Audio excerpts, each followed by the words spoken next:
पवित्र श्रीमद् भागवत गीता, पवित्र चारों वेद, पवित्र कुरान शरीफ, पवित्र बाइबल, पवित्र गुरु ग्रंथ साहिब, पवित्र कबीर साहिब की वाणी में छुपे हुए गूढ़ रहस्य अर्थात तत्व को जानने के लिए कृपया अवश्य सुनिए जगत गुरु तत्वदर्शी संत रामपाल जी महाराज के मंगल प्रवचन।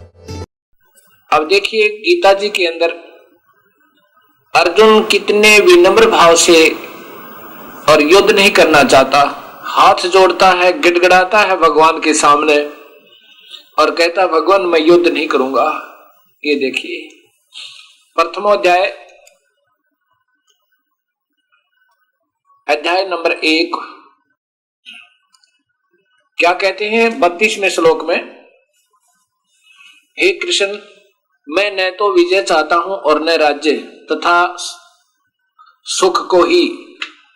हे गोविंद मैं ऐसे राज्य से क्या प्रयोजन है, हमें ऐसे राज्य से क्या प्रयोजन है अथवा ऐसे भोगों से जीवन से क्या लाभ है।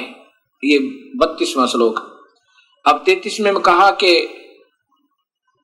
हमें जिनके लिए राज्य भोग और सुख आदि अभिष्ट है वे ही ये सब धन और जीवन की आशा त्याग कर युद्ध में खड़े हैं। आगे देखो अब श्लोक नंबर 34 में, गुरुजन ताऊ चाचे लड़के और उसी प्रकार दादे मामे ससुर पौत्र साले तथा और भी संबंधी लोग, हे मधुसूदन मरने पर भी 3 लोकों के राज्य के लिए भी, हे मधुसूदन मारने पर भी, इनको मार कर, इनको नहीं मारना चाहता मैं किसी को भी, और यदि 3 लोकों के राज्य के लिए भी इन सबको मारना नहीं चाहता, पृथ्वी के लिए तो कहना ही क्या। ओए होए कहता है अर्जुन भगवान श्री कृष्ण से कि मैं तो 3 लोक भी कोई देना तो भी ना लड़ूं और ना मारूं इनको। मैं तो ये चाहता हूं कि इनसे मारकर हमें क्या प्रसन्नता होगी, धृतराष्ट्र के पुत्रों को मारकर हमें क्या प्रसन्नता होगी, इन आतातियों के को मारकर तो पाप ही लगेगा। अब 37 में देखो, इस प्रकार कहकर अतः हे माधव अपने ही इस बांधव धृतराष्ट्र के पुत्रों को मारने के लिए हम योग्य नहीं हैं, क्योंकि अपने ही कुटुंब को मारकर हम कैसे सुखी हो सकते हैं। अब इसमें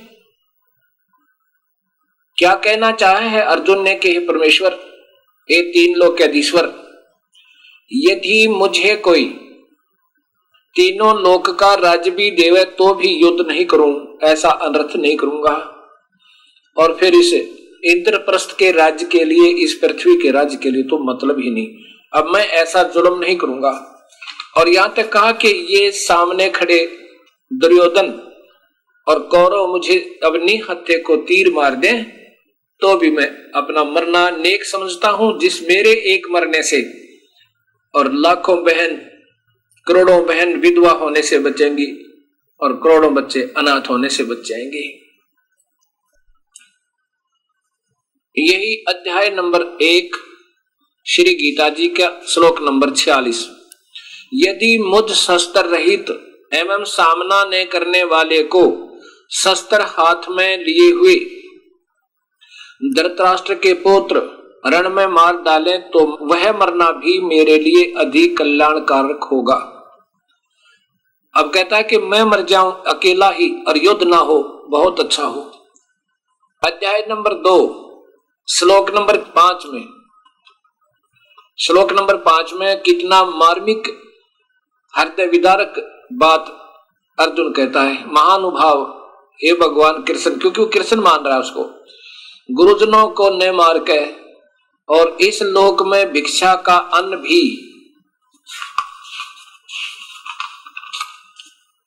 खाना कल्याणकारक समझता हूं, क्योंकि गुरुजनों को मारकर भी इस लोक में रुधिर से स्नेह और काम रूप भोगों को तो ही भोगूंगा।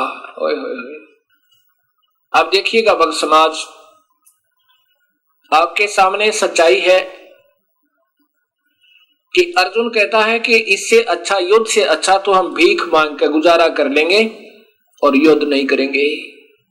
यदि भगवान श्री कृष्ण होते वहां पर अपनी सोधी में और काल ने उसके अंदर प्रवेश ना किया होता तो वो परमात्मा, वो पुण्यात्मा कृष्ण जी कह देते, अर्जुन बहुत अच्छा सोचा तूने, धन्य है तेरे माँ बाप ने, ऐसे समय पर भी युद्ध के लिए तू मना कर गया, बहुत अच्छा, कुछ भी नहीं बिगड़ा है। अब वो काल उसमें प्रवेश कर गया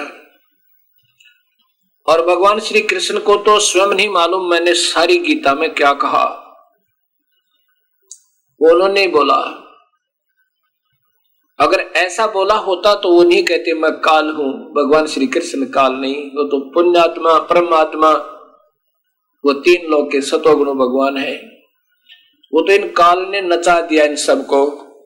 अब देखिएगा,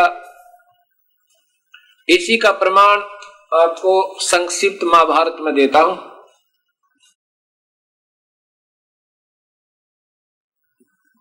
युद्ध समाप्त हो जाता है।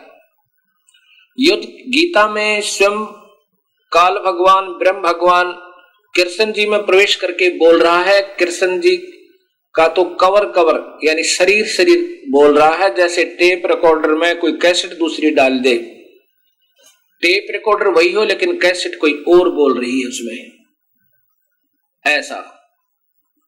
इस ब्रह्म भगवान ने, क्षरपुरुष ने कहा कि अर्जुन तो युद्ध कर ले, ये तो मैंने सब मार रखे हैं, तू तो निमत बन जा, तुझे कोई पाप नहीं लगेगा,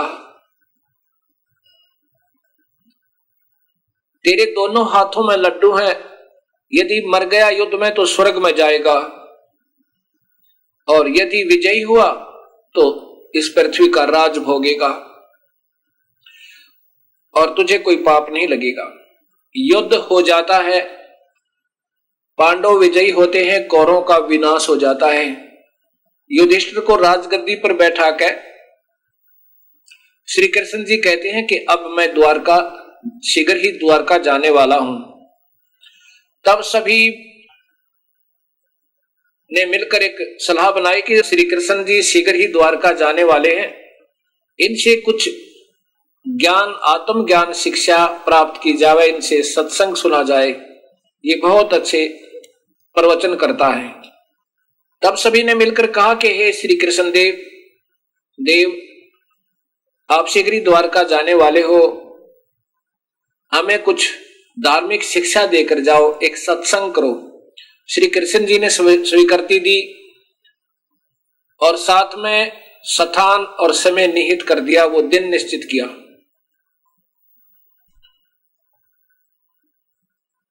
उस निश्चित दिन को सत्संग स्थल पर भक्तात्मा सत्संग श्रवण करने के लिए एकत्रित हो रही हैं, बैठ रही हैं, अपना स्थान ले रहे हैं। भगवान श्री कृष्ण और अर्जुन उसी सत्संग स्थल के आजू बाजू में आसपास टहल रहे हैं। अर्जुन कहता है भगवान श्री कृष्ण से, हे जनार्दन, आज सत्संग के अंदर वही गीता सुनाना जो आपने मुझे युद्ध के दौरान सुनाई थी। मैं उस निर्मल ज्ञान को भूल गया हूं, युद्ध के कारण उत्पन्न बुद्धि दोष में से मैं भूल गया हूं, मुझे अब कुछ याद नहीं है। कृपया वही निर्मल ज्ञान गीता जी का पुनः बताना, ज्यों का त्यों। उस समय भगवान श्री कृष्ण कहते हैं कि अर्जुन तू बड़ा श्रद्धाहीन है, तेरी बुद्धि अच्छी नहीं लगती, बुद्धिहीन, तूने ऐसे निर्मल गीता के ज्ञान को क्यों भुला दिया, तूने याद रखना चाहिए था। और फिर स्वयं कहते हैं कि अर्जुन अब ज्यों का त्यों बताना मेरे बस की बात नहीं, मैं ज्यों का त्यों नहीं बता सकता। अब विचार करो भक्तात्माओं, अब मैं सत्संग कर रहा हूं, आप सुन रहे हो, इस ज्ञान को मेरे से कभी सुन लेना, तभी सुना दूंगा, और आप इसमें से 20% याद नहीं रख सकते एक बार के सत्संग श्रवण में। और मैं कहूं कि मुझे तो कोई याद नहीं, और तुम्हें कहूं तुम क्यों भूल गए नादानो, तुमने याद रखना था सारी परिभाषा प्रभु की। ये कोई न्याय संगत नहीं। अब इसी का प्रमाण आपको देता हूं संक्षिप्त महाभारत में।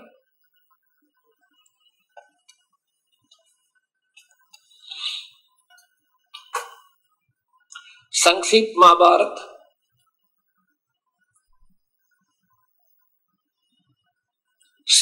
महाभारत द्वितीय खंड गीता प्रेस गोरखपुर से प्रकाशित, गीता प्रेस गोरखपुर से प्रकाशित है।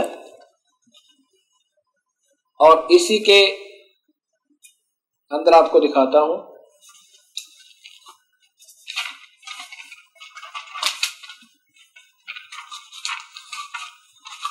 ये बहुत पुराना है, गीता प्रेस गोरखपुर से।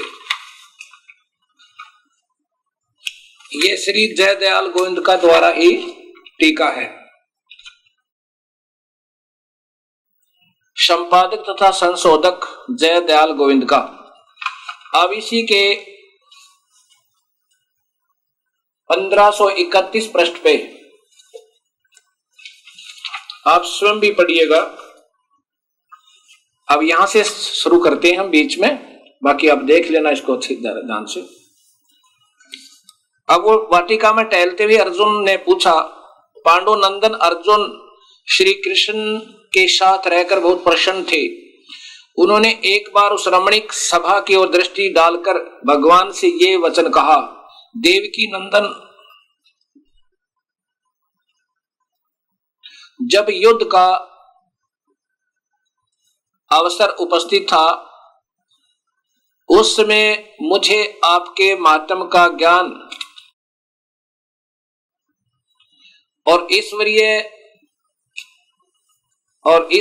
वर्णन, ईश्वरीय स्वरूप का दर्शन हुआ था, किंतु केशव आपने स्नेहवश पहले मुझे जो ज्ञान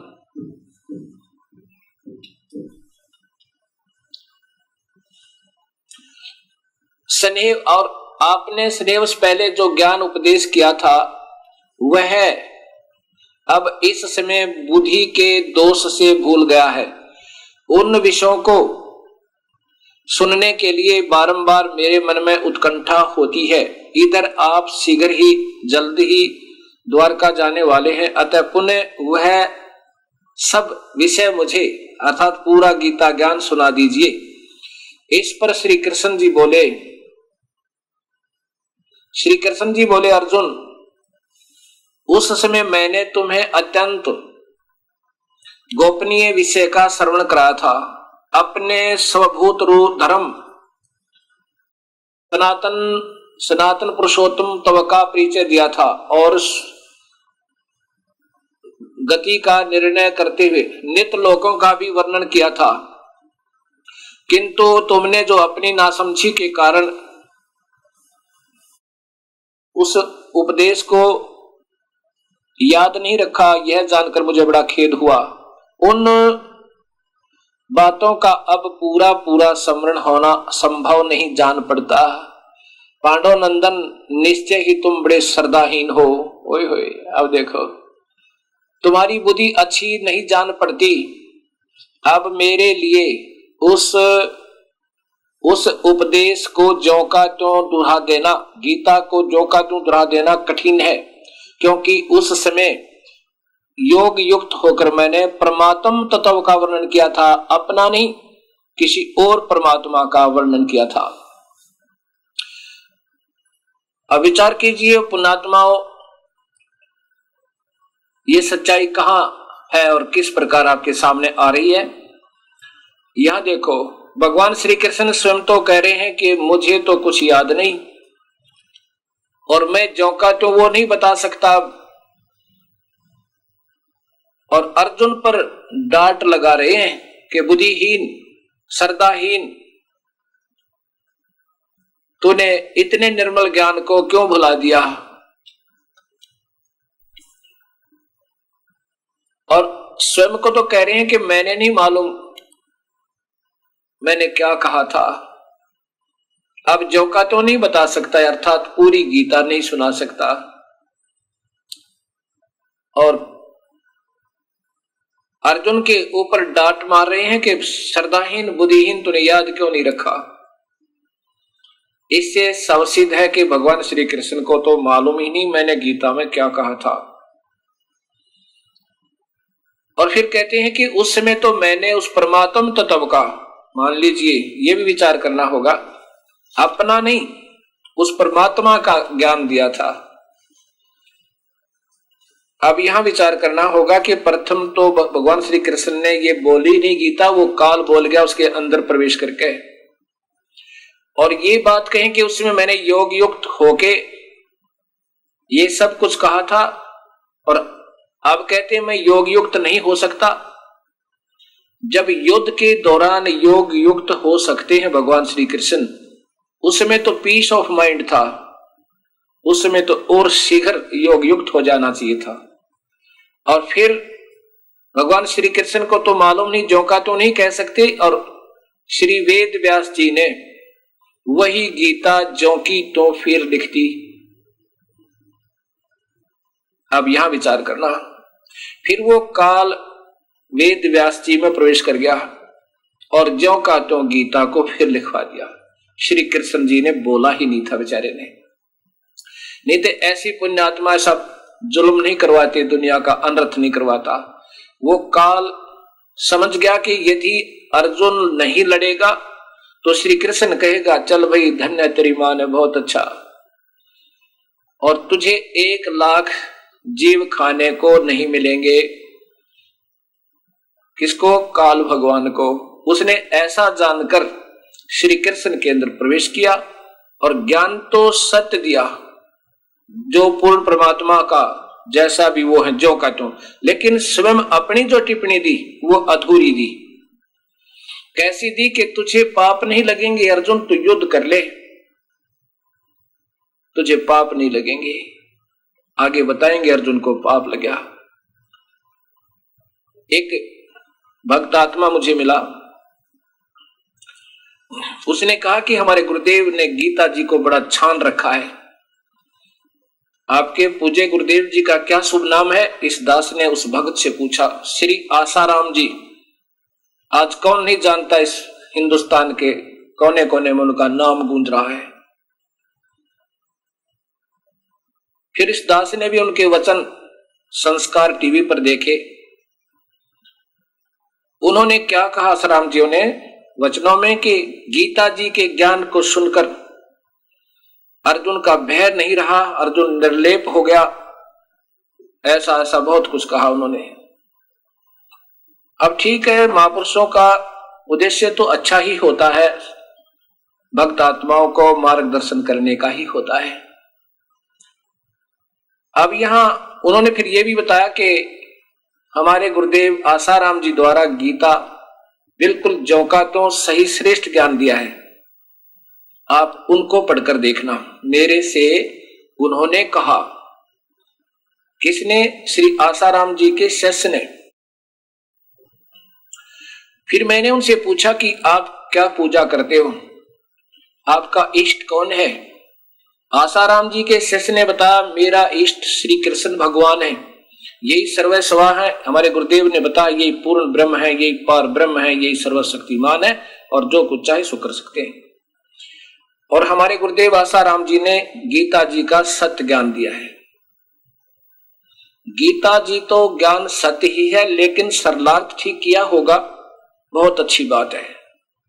मैंने उनसे कहा तो उन्होंने ये श्रीमद् भगवत गीता भेंट की, ये श्रीमद् भगवत गीता भेंट की, ज्यों की तो आसाराम जी द्वारा रचित, अर्थात इस रचित तो नहीं, अनुवाद किया उन्होंने। ये नीचे देखिए, संत श्री आसाराम जी आश्रम अहमदाबाद से, और ये देखिएगा इनका चित्र आसाराम जियों का। अब इसमें देखना, वही अध्याय नंबर 7 दिखाता हूं आपको।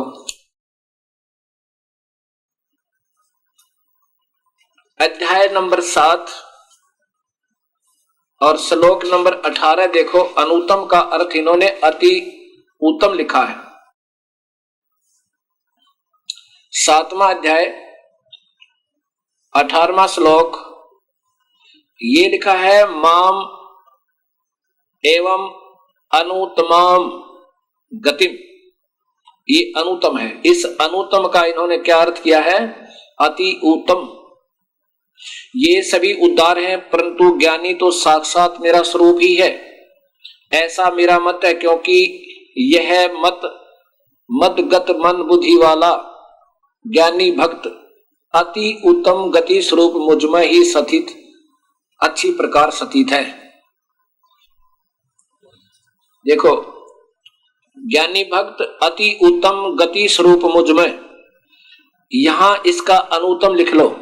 जानो सत तो इसका ये अनुत्तम लिख दो। अनुत्तम लिख दें तो सारा ठीक हो जाएगा। और जो लोहे को सोना बतावे वो कितना ज्ञानी संत होगा। अति उत्तम लिखा है अनुत्तम को। और फिर देखिए, या अगर हम लिख दें अनुत्तम ही, या अनुत्तम लिखना चाहिए, अश्रेष्ठ, मेरी अश्रेष्ठ गति स्वरूप में अच्छी तरह स्थिर है। अब देखो 24वां, अब 24वें में फिर विचलित है ये भी। वहां अनुत्तम का अति उत्तम लिखते हैं और यहां स्वयं ये देखो अनुत्तम को अनुत्तम ही लिख करके इन्होंने भी पीछा छुटा लिया। ये देखो, ये अनुत्तमम, ये 24 नंबर श्लोक है। और ये देखिए अनुत्तम, यहां अनुत्तम लिख दिया, वहां भी अनुत्तम लिखना चाहिए था। बुद्धिहीन पुरुष मेरे अनुत्तम, अनुत्तम माने घटिया, अविनाशी, परम भाव को नहीं जानते। अब बताओ, वहां अति श्रेष्ठ एक ही शब्द का अर्थ किया, वहां भी अनुत्तम कर दे तो ठीक था। लेकिन इनको स्वयं ज्ञान नहीं, श्री कृष्ण को ये पार ब्रह्म, पूर्ण ब्रह्म और सर्वशक्तिमान बता रहे हैं। अब ये विचार करना। फिर इस दास ने उस परम पूज्य संत श्री आसाराम जी के शिष्य से पूछा, आप अन्य उपासना भी करते हो? अजी करते हैं। क्या करते हो? श्राद्ध निकालते हो क्या? हाँ जी, हमारे गुरुजी तो बताते हैं, श्राद्ध निकालने की विधि भी बताते हैं। तो श्राद्ध निकालना क्या होता है? पितृ पूजा। और पितृ पूजा देवी के नरात्रे भी बताते हैं। हाँ जी, वो भी बताते हैं। ठीक है भाई, जैसे आपकी मर्जी, जो आपकी इच्छा है। बाकी देखिएगा गीता जी के उन्हीं के कमलों द्वारा, उन्हीं के आपके गुरुदेव के कमलों द्वारा रचित ये श्रीमद् भगवत गीता संत श्री आसाराम जी द्वारा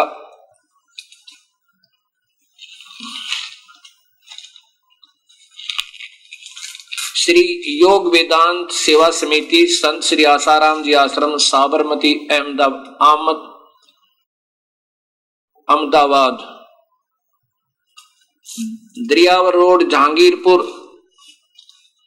सूरत, फोन नंबर इतने। अब यहां देखिएगा, वो स्वयं गीता जी बता रही है और अपने हाथ से वो टीका भी कर रहे हैं। अध्याय नंबर 9 का 9वां अध्याय श्लोक नंबर 25 देखें। ये देखो, देवताओं के पूजने वाले देवताओं को प्राप्त होते हैं, पितरों को पूजने वाले पितरों को प्राप्त होते हैं, भूतों को पूजने वाले भूतों को प्राप्त होते हैं। मेरा पूजन करने वाले भक्त मुझको ही प्राप्त होते, इसलिए मेरे भक्तों का पुनर्जन्म नहीं होता।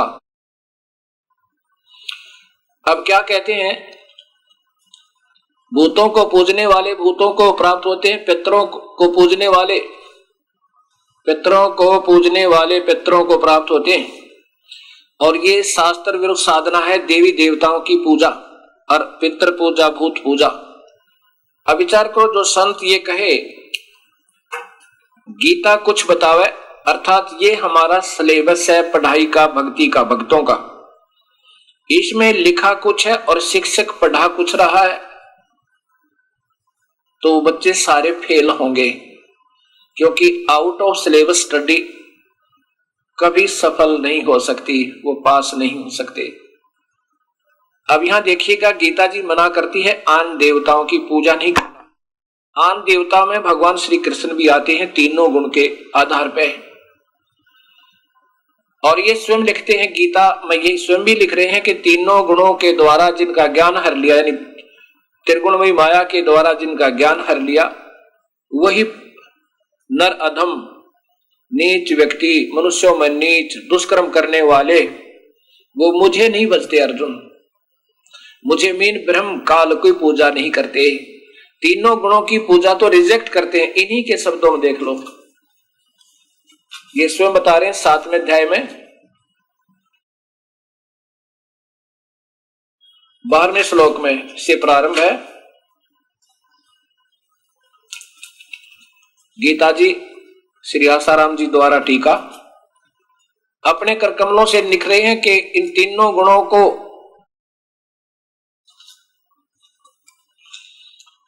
ये 12वां श्लोक है, यहां से शुरू हो तक कर कीजिए। और जो भी सतगुण से उत्पन्न होने वाला भाव है और जो रजोगुण से और तमोगुण से होने वाले भाव हैं, उन सबको तू मुझसे ही होने वाले हैं ऐसा जान, परंतु वास्तव में मैं उनमें और वे मुझ में नहीं है। अब सतोगुण, सतगुण विष्णु, रजगुण ब्रह्मा, तमगुण शिवजी, ये तीनों गुण की पूजा को मना किया है भगवान ने, ब्रह्म ने इस गीता जी में। और स्वयं कृष्ण की भी पूजा व्यर्थ, क्योंकि ये सतोगुण के अवतार विष्णु अवतार श्री कृष्ण जी हैं। अब आपको आगे दिखाता हूं 13वें श्लोक में ये स्वयं क्या कह रहे हैं।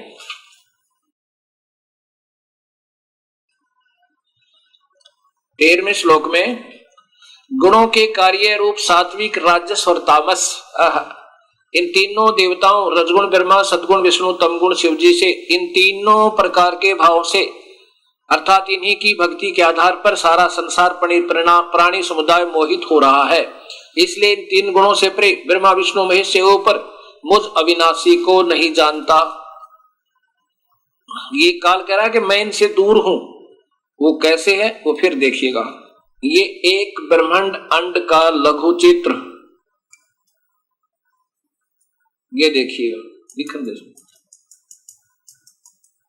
एक ब्रह्मांड अंड का लघु चित्र। और फिर ये देखो, एक ब्रह्मांड में ये ब्रह्मा विष्णु महेश विभागीय प्रभु है, राम है। ये नीचे के 7 लोक, ये पृथ्वी लोक, ये इंद्र का लोक, ये स्वर्ग और नरक, और ये धर्मराय का लोक, ये भगवान शिव का लोक, एक विभागीय मंत्री एक प्रांत में, ये ब्रह्मा का लोक, ये विष्णु जी का लोक, और ये काल यहां इनसे दूर है, यहां भी दूर है ये। और ये महाब्रह्मा महाविष्णु और महाशिव रूप में, ये महाब्रह्मा महाविष्णु महाशिव रूप में यहां रहता है। और ये इनको दर्शन नहीं देता, अपनी कृपा से इनको घुमा फिरा के कभी दूर से दर्शन दे देता है। यहां पर ये माई है और यहां एक स्वर्ग लोक बना रखा है, महास्वर्ग इस काल में। अब फिर देखिए 21 ब्रह्मांड का चित्र।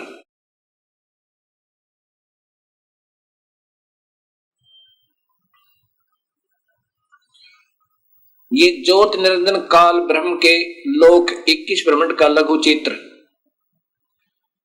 ये एक महाब्रह्मांड है, ये एक महाब्रह्मांड है और इसमें 5 ब्रह्मांडों का एक ग्रुप बना रखा है। 5, ये 4 महाब्रह्मांड है ऐसे ऐसे। इसमें एक ये ब्रह्मांड है जिसमें ब्रह्मा विष्णु शिव प्रभु हैं और विष्णु जी के अवतार श्री कृष्ण जी हैं। ये ऐसे ऐसे 5 का ग्रुप है। ऐसे ऐसे 4 महाब्रह्मांड में 5-5 का ग्रुप बनाकर ब्रह्मांड का, ये 4 महाब्रह्मांड में सभी को रोका हुआ है और ये काल इनसे बाहर रहता है। ये देखो, ये काल इनसे बाहर रहता है जो विराट रूप है, 1000 भुजा वाला है। ये कहता है कि मैं इन तीनों गुणों में रजगुण ब्रह्मा, सतगुण विष्णु, तमगुण शिवजी से दूर हूं और जो कुछ भी हो रहा है वो मुझसे ही हो रहा है।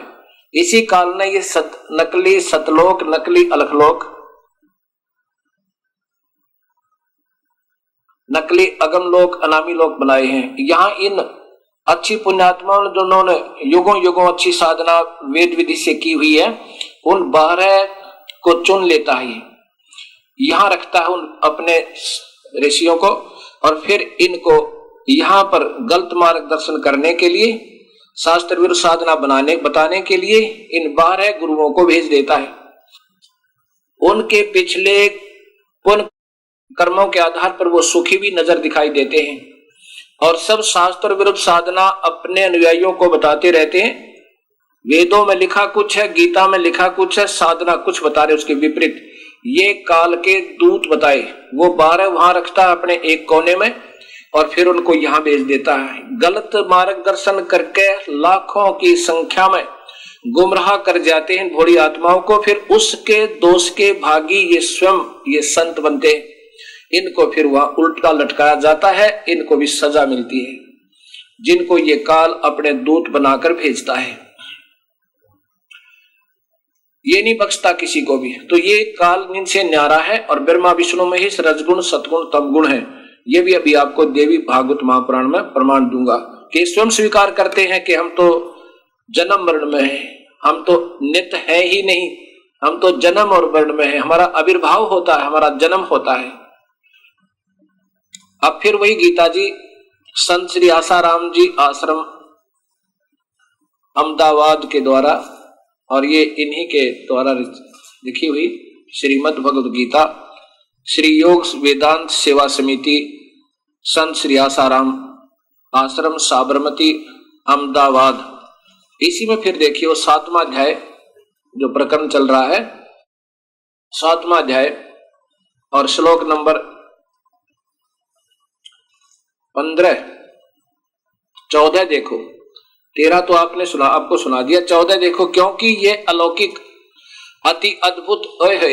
ये देखो, त्रिगुणमयी मेरी माया, रजगुण ब्रह्मा, सतगुण विष्णु, तमगुण शिव जी रूपी ये 3 गुणों के द्वारा फैला गया जाल, ये मेरी माया, ये काल कह रहा है, बड़ी दुस्तर है, बड़ी निकम्मी है, बड़ी खतरनाक है।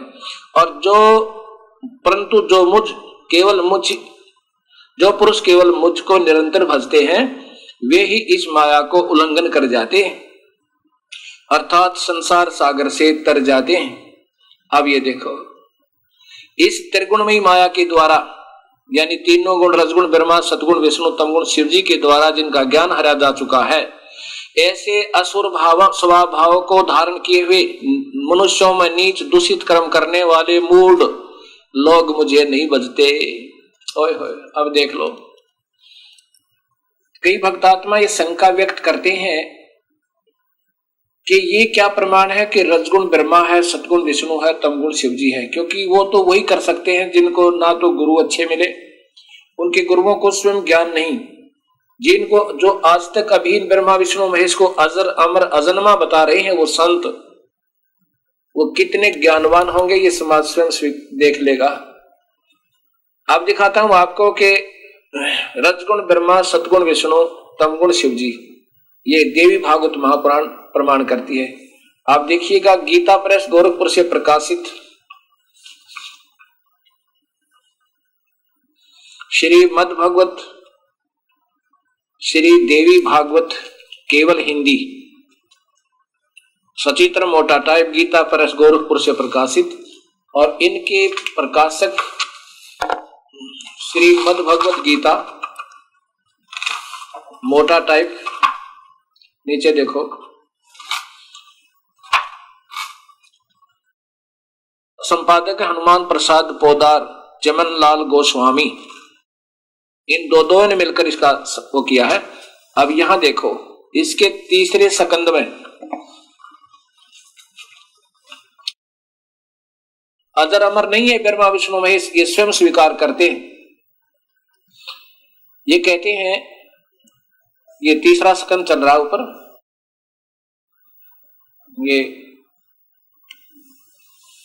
ये 3रा स्कंद है, ये देखो, ये 3रा स्कंद, इसमें है यह तुम शुद्ध स्वरूपा हो।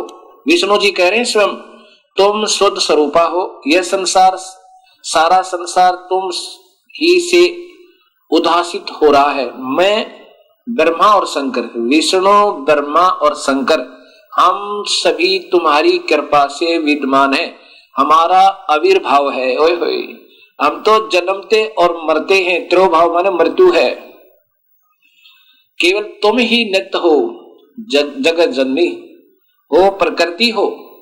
प्रकृति ये गीता में पता लगेगा आपको, प्रकृति से ही तीनों गुण उत्पन्न, रजगुण ब्रह्मा, सदगुण विष्णु, तमगुण शिव जी। अब यहां देखिएगा,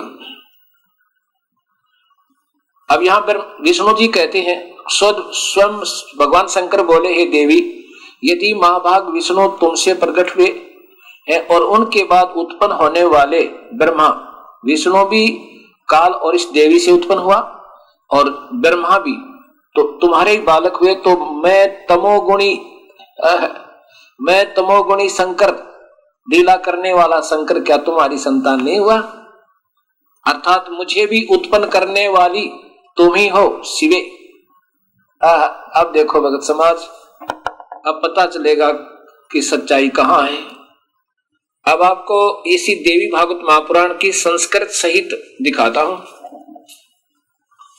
ये देखो, श्री देवी भागवतम सभाष्टिकम,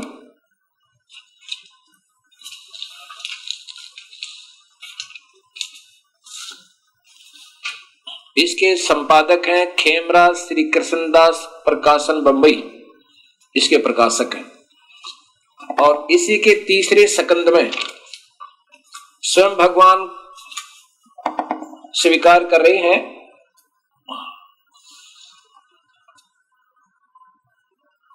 हे माता,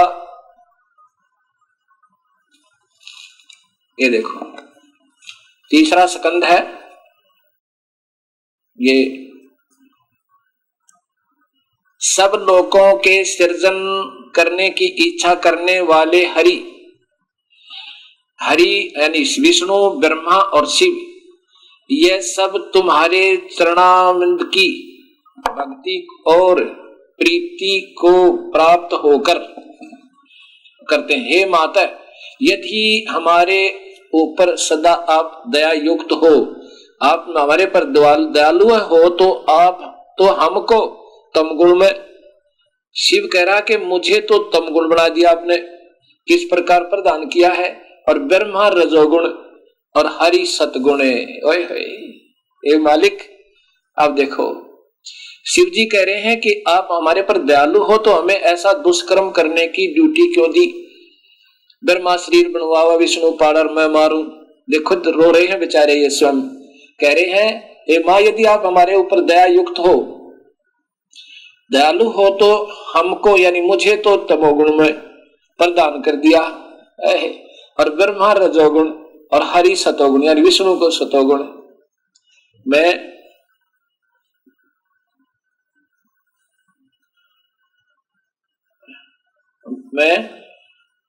युक्त किए हैं।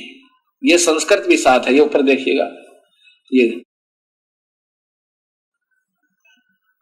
यहां से है, यदि दया द्रमाना न स अदम कथम विहित च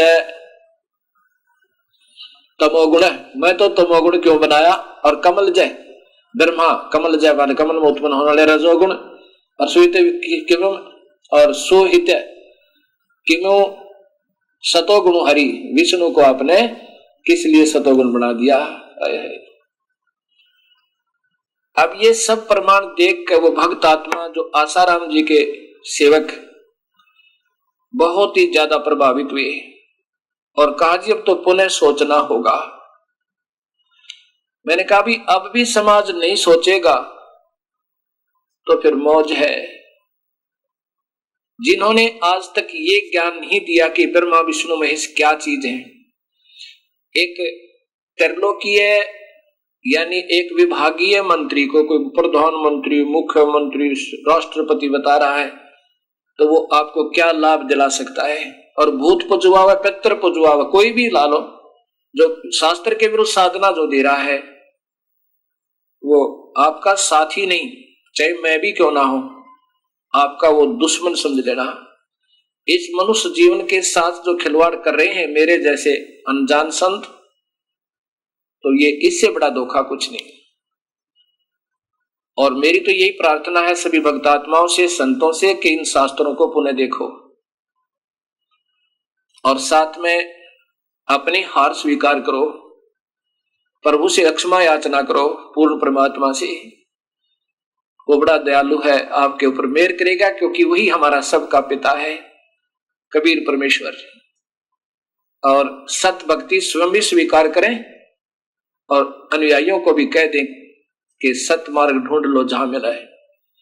एक समय ये दास राजस्थान में सत्संग कर रहा था, वहां पर एक वर्ग व्यक्ति आया, मेरे से मिला और कहा कि महात्मा जी, आज तक मैंने बहुत भ्रम भटक लिया और मेरे भी 500, 1000, 2000 शिष्य भी हैं, लेकिन मैं अधूरा गुरु हूं।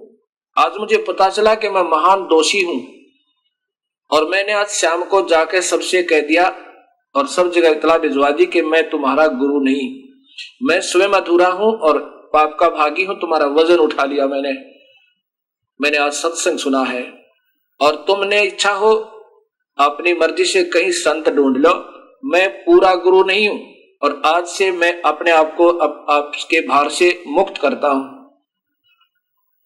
हाँ ठीक है, मैंने जैसे जितना सोच थी अच्छी सोची थी आपके लिए, और मैं भी उन्हीं महात्मा जी से नाम ले लिया है।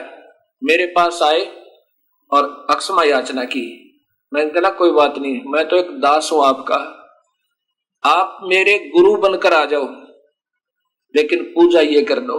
इस दास के बताए अनुसार उसने उपदेश लिया, अपने सैकड़ों की संख्या में उसी दिन से आगे कुछ बाकी फिर कहने लगे जी इधर आओगे, उस टाइम हम आएंगे और अपना उपदेश लेंगे। मैंने कहा जल्दी मत करना, इन शास्त्रों को दोबारा देखो और फिर 3 नाम का मंत्र है, उसी से लाभ होगा, अन्यथा नहीं होगा, चाहे कितनी बात बनावे। ओम नाम तो सर्वप्रथम, और वो भी पूरा अधिकारी संत देवे। ये अधूरा ज्ञान देने वाले तो आपको जो भी दे रहे हैं वो तो स्वयं ही मान्यता प्राप्त नहीं है। कोई भी संत है, चाहे मैं हूं चाहे कोई और है, इसलिए वो 3 नाम का मंत्र है। वो कबीर परमात्मा ने ही ये मार्ग सत्य जब भी आए हैं चलाया है, आज भी उन्हीं की कृपा से ये सूर्य उदय हो रहा है और सभी ने आके लाभ उठाना चाहिए।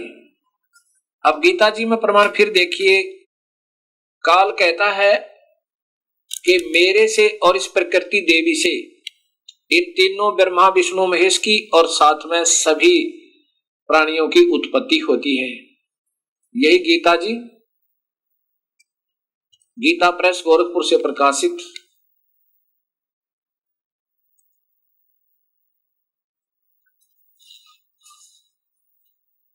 और ये अध्याय नंबर 14 है। इसमें काल भगवान कह रहे हैं कि अब मैं तुझे वो ज्ञान,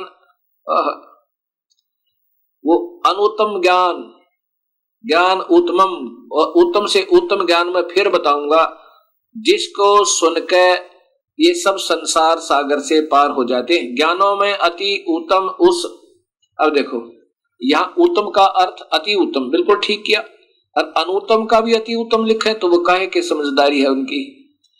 ज्ञान को फिर कहूंगा जिसको जानकर सब मुनिजन संसार सागर से मुक्त होकर परम सिद्धि को प्राप्त हो गए, अर्थात जिनको सही ज्ञान हो जाएगा कि काल है और उसके ब्रह्मा विष्णु महेश ये सब मेरे से उत्पन्न हुए। ये देखो, अब ये तीसरा, चौथा और 5वां श्लोक देखिएगा। पहले श्लोक नंबर, ये श्लोक नंबर 3 है। इसमें स्वयं ये काल कह रहा कि अर्जुन मेरी ये महत मूल ब्रह्म प्रकृति, आप ये अध्याय नंबर 14 का, अध्याय नंबर 14 देखो, अध्याय नंबर 14 का श्लोक नंबर 3 सुनो, फिर सुनो, ये पूरा संस्कृत है। हे अर्जुन मेरी महत ब्रह्म रूप मूल प्रकृति, मेरी मूल प्रकृति तो सभी प्राणियों की, भूतों की, प्राणियों की योनि गर्भधान स्थान है, और मैं, काल कहता मैं उस योनि में चेतन समुदाय गर्भ को स्थापन करता हूं। तत् माने उसके सहयोग से सब भूतों माने प्राणियों की उत्पत्ति होती है। अब चौथा है, हे अर्जुन, नाना प्रकार की सब योनियों में जितनी मूर्तियां शरीरधारी प्राणी उत्पन्न होते हैं, प्रकृति तो प्रकृति या शेरा वाली, प्रकृति शेरा वाली तो उन सब की गर्भ धारण करने वाली योनि है, और मैं उसमें बीज स्थापन करने वाला पिता हूं। ये काल इन सब का पिता है, और वह प्रकृति माता है शेरा वाली। और ये देखो 5वें में स्पष्ट लिखा है कि हे अर्जुन, सतोगुण, रजोगुण और तमोगुण ये प्रकृति से उत्पन्न, प्रकृति संभवा, प्रकृति संभवा, प्रकृति से शेरा वाली से उत्पन्न रजगुण ब्रह्मा, सतगुण विष्णु, तमगुण शिव जी, गुणा तीनों गुण अविनाशी जीवात्मा को शरीर में फंसा कर रखते हैं, ये कर्मों में बांध देते हैं। अभी इसी को आप श्री आसाराम जी के द्वारा रचित ये गीता जी के द्वारा देखें, इसमें भी ये यही स्वीकार करते हैं। आसाराम जी द्वारा ये श्रीमद् भगवत गीता और उन्हीं के आश्रम से प्रकाशित है।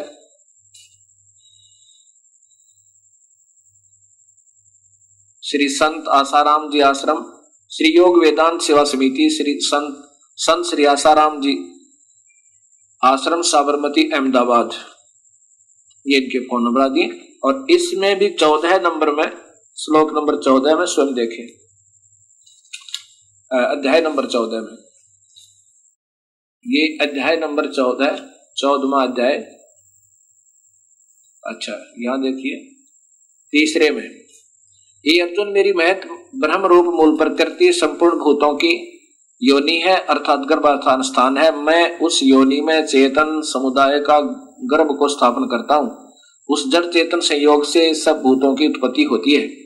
ये अर्जुन, नाना प्रकार की सब योनियों में जितनी मूर्तियां अर्थात शरीरधारी प्राणी उत्पन्न होते हैं, प्रकृति तो उन सब की गर्भ धारण करने वाली माता है, और मैं बीज स्थापन करने वाला पिता हूं। अब 5वें में देखो कितना स्पष्ट है। हे अर्जुन, सतगुण, रजगुण, तमगुण, सतगुण विष्णु, रजगुण ब्रह्मा, तमगुण शिव जी, ये प्रकृति शेरा वाली से उत्पन्न पैदा हुए तीनों गुण, इनमें तीनों गुण है, रजगुण ब्रह्मा, सतगुण विष्णु, तमगुण शिव जी में अविनाशी जीवात्मा को शरीर में फंसाते हैं। ये ब्रह्मा विष्णु महेश तो इस जीव को बांधे रखते हैं, और कृष्ण जी श्री विष्णु जी के अवतार हैं। अब समझो, अब इन्हीं के द्वारा जो प्रारंभ करते हैं गीता का टीका, ये क्या लिखते हैं महात्मा जी। पहला अध्याय, अर्जुन विषाद योग। भगवान श्री कृष्ण ने, ये कहते हैं श्री कृष्ण ने गीता बोला, भगवान श्री कृष्ण ने अर्जुन को निमित्त बनाकर समस्त विश्व को गीता के रूप में जो महान उपदेश दिया है, यह अध्याय उसकी प्रस्तावना रूप है। उसमें दोनों पक्ष के प्रमुख योद्धाओं के नाम आदि। अब मैं ये जो दिखाना चाहता हूं कि स्वयं कहते हैं भगवान श्री कृष्ण ने अर्जुन को निमित्त बनाकर गीता का ज्ञान कहा है। अब समाज स्वयं फैसला करे। अब भक्तात्माओं, ये ना समझना कि ये दास किसी का निंदक है या किसी को ऊंचा नीचा दिखाना चाहता है, और ना ही तो ये निंदक हूं मैं किसी का, और न ही किसी को ऊंचा और नीचा दिखाना चाहता हूं। मैं जो चाहता हूं ये समाज देर से समझ पाएगा। मैं चाहता हूं कि हम एक पिता के संतान हैं, हम काल के जाल में फंसे हुए हैं, और ये ब्रह्मा विष्णु महेश भी बेचारे अंधे कर रखे हैं इस काल ने।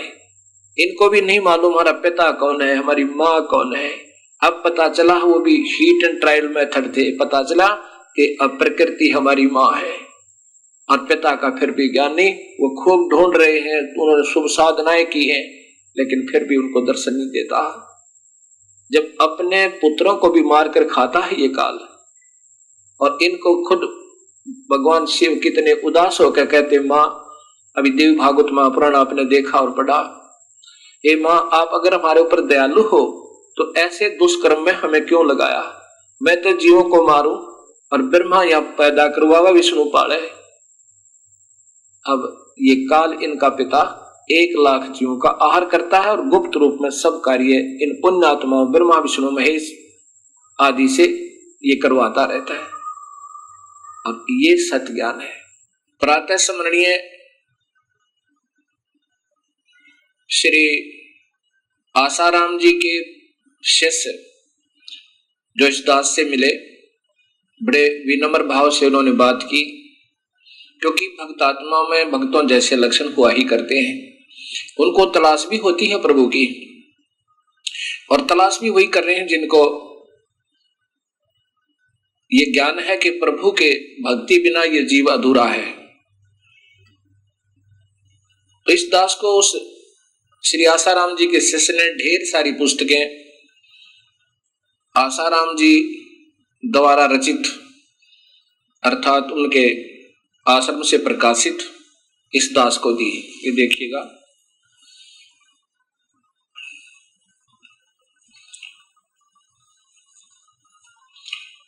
इसमें ऋषि प्रसाद ये आदि काफी पुस्तकें ये नाना प्रकार से उन्होंने रची हैं। उनमें से गीता जी भी उनके द्वारा कर कमलों द्वारा बनाई गई। ये बहुत सी पुस्तकें हैं। इनमें से एक ही पुस्तक को ध्यान से देखा। सर्वप्रथम ये पुस्तक ध्यान से पढ़ा देखा, ऋषि प्रसाद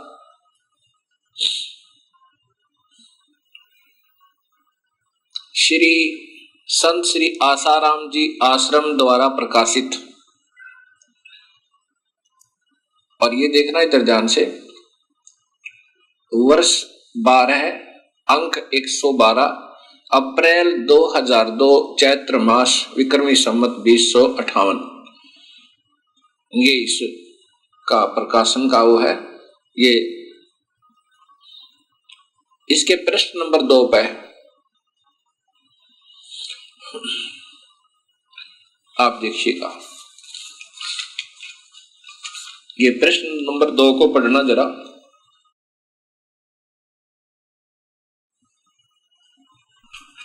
ये प्रश्न नंबर 2 पे तत्व दर्शन नाम से ये हेडिंग है। सामान्य और विशेष ज्ञान संत श्री आसाराम जी बापू के सत्संग प्रवचन से। ये उनके प्रवचनों से है। यहां देखकर इधर देखिएगा। लगता है कोई कहता है कि परमात्मा मरने के बाद मिलेंगे, बैकुंठ में जाएंगे तब मिलेंगे। आसाराम जी प्रवचन कर रहे हैं, गुरु कृपा करेंगे फिर मिलेंगे। परंतु जब गुरु कृपा हुई और ठीक से जान लिया तो लगेगा कि उसे पाना कितना सरल है, भगवान को पाना कितना आसान है। कितना स्वयं करे, इतना आसान, इतना सरल कि अर्जुन को युद्ध के मैदान में मिल गया। ये ध्यान से पढ़ना भक्तवृंद, इतना सरल कि अर्जुन को युद्ध के मैदान में मिल गया। राजा जनक को घोड़े की रकाब पर पैर डालते डालते मिल गया। राजा खटवांग को 2 मुहूर्त में मिल गया। राजा परीक्षित को 7 दिन में कथा सुनते सुनते मिल गया। अब पहले इसको विचार करना, फिर सारी समझ में आ जाएगी आपके। इतना सरल कि अर्जुन को युद्ध के मैदान में मिल गया। अब बताता हूं क्या मिल गया।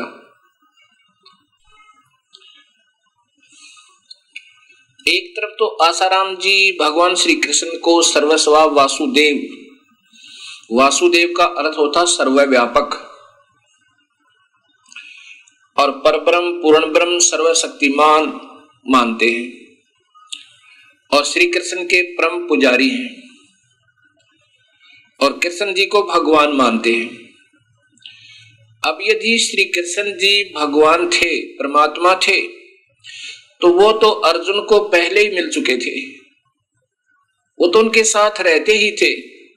फिर वो युद्ध के मैदान में कैसे मिला उनको? युद्ध के मैदान में उन्हें क्या मिला? काल का विराट रूप। अब इससे सिद्ध होता है कि वो उनके प्रवचनों से कि वो श्री कृष्ण को भगवान नहीं मानते। आप ही विचार करना, हो सका इस दास को कोई भूल लग जावे अक्षमा भी मांगता हूं, मैं इतना सियाना नहीं हूं, लेकिन मैं इसी बीमारी का मरीज था, मुझे तलाश थी प्रभु की। पर ऐसे ही ये बेसलेस स्टोरी, ये अधूरे व्याख्या हम संतों के सुनते सुनते बहरे हो गए थे। अब ये नहीं पता ये कहना क्या चाहते हैं, समाज को देना क्या चाहते हैं, ये नहीं। मैंने इन सभी का पढ़ा है, मुरारी बापू जी, आजकल श्री सुधांशु जी, बाल योगेश्वर जी, राधा स्वामी, धन धन सतगुरु, अब इन सबको देखा इस दास ने, तब तंग आ गया। तब प्रार्थना करी, दाता आप ही रजा करो, आप कैसे हो, आप कौन हो, हम तो थक लिए। तब कृपा हुई, गुरुदेव का मिलन हुआ, फिर ये अंधेरा हटा। अब ये दास चाहता है कि सभी भक्तात्मा फिर दोबारा सोचें, बंद कर ना बैठे इस मनुष्य जीवन को, मत खो। और ये भी ना सोचो कि इस दास से ही सब कुछ मिलेगा, नहीं, तलाश करो सच्चाई की, जहां मिलती है वहीं ढूंढ लो। अभी तक जितने भी संतों के ज्ञान प्रवचन आज तक हमने सुने और आपने भी सुने, इनमें वो सच्चाई नाम मात्र भी नहीं है। ऐसा इस दास का अपनी निर्णय है, विचार है, इनको सारे शास्त्रों को, इनके विचारों को सुन के। एक तरफ तो बापूजी कह रहे हैं कि भगवान श्री कृष्ण सर्वस्वा, यही ओम नमः भागवदेव वासुदेव आदि इनके मंत्र भी देते हैं, और श्री कृष्ण को ये सर्वस्वा मानते हैं। वो श्री कृष्ण तो पहले ही अर्जुन के साथ रहते थे, अब युद्ध के मैदान में मिल गया, यह बात नहीं समझ में आई। यदि युद्ध के मैदान में मिलने वाली शक्ति काल को ही ये प्रभु मान रहे हैं, तो भी ये काल के ही जाल में है, और आप भी हैं और अनुयायी भी हैं, सीधा सा बात है। आगे तो बहुत लंबा विवरण है कि राजा परीक्षित को क्या मिला 7वें दिन। राजा परीक्षित की केवल वृत्ति इस संसार से हटी और स्वर्ग पहुंच गया, बस ये मिला। जब स्वर्ग के पुण्य समाप्त होंगे फिर नरक जाएगा, फिर गधा बनेगा राजा परीक्षित, इतना मिला उनका। ऐसा ही खटवांग, जो श्री रामचंद्र जी के दादाजी थे, उसको खट दिलीप भी कहते हैं,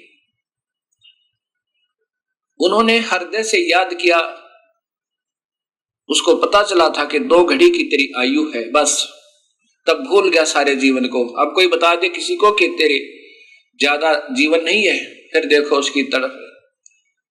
पहले प्रभु भक्ति को चाहने वाली आत्मा होती थी, गुरु बनाए होते थे, विधिवत साधना करते होते थे, उस समय वो मरते हुए 2 घड़ी में ही स्वर्ग प्राप्ति की, और कुछ नहीं हुआ उसको, केवल स्वर्ग चले गए उनके पुण्यों के आधार पर। जब वो पुण्य समाप्त हो जाएंगे, ये सटवांग अर्थात ये खट दिलीप भी नरक जाएगा, फिर 84 में गधे और कुत्ते के चक्कर में आएगा।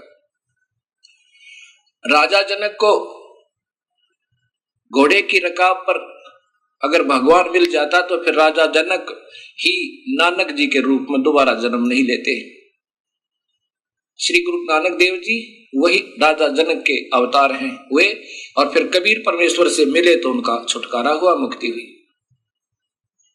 अब ये भक्त समाज स्वयं सोचे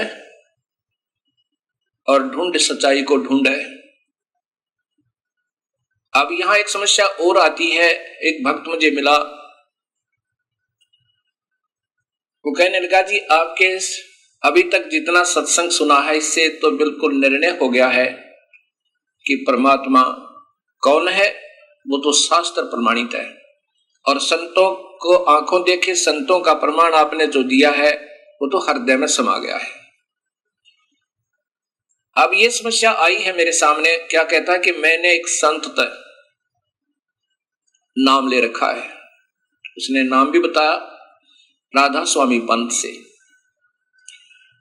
और आपके सत्संग से ये तो ज्ञान हो गया कि अभी तक हमारे संतों ने सृष्टि रचना भी नहीं बताई हमारे को, और जिन्होंने सृष्टि रचना का ही ज्ञान नहीं है तो ले कहां जाएंगे, जिनको यही नहीं मालूम वो परमात्मा है कौन। अगर देखा होता उन संतों ने तो सीधा कहते वो कबीर परमेश्वर है, वेद गुण गावे और कुरान शरीफ बतावे, आंखों देखा गरीबदास जी बतावे, गुरु नानक देव जी बतावे, धर्मदास जी बतावे कि वो गुरु नानक देव जी कहते हैं कि फाई सूरत मुल्क की वेश, ए ठगवाड़ा ठगी देश। ये खरा सियाणा बहुते बार ये धानक रूप रहा करता। काशी में जब बनारस में कबीर साहब के जुलाहा रूप में दर्शन किए थे, जब वो अपना कपड़ा बन रहे थे, तब गुरु नानक देव जी ने जो सचखंड में देखे थे वही परमात्मा सतलोक में देखे थे। वही स्वरूप ज्यों का त्यों वही रूप उनके साथ गया था सतलोक में, जो तख्त पर बैठ गए थे और अपने दूसरे रूप को अंतर्ध्यान कर दिया था। तब कहा था कि फाई सूरत मुल्क की वेश, ये ठगवाड़ा ठगी देश। ये किसी को महसूस होने देता कि मैं भगवान हूं। कबीर साहब तो कहते हैं मैं प्रभु हूं, सारी सृष्टि का रचनहार हूं, लेकिन हमारा अधूरा ज्ञान ये स्वीकार नहीं करता कि आप भगवान हो।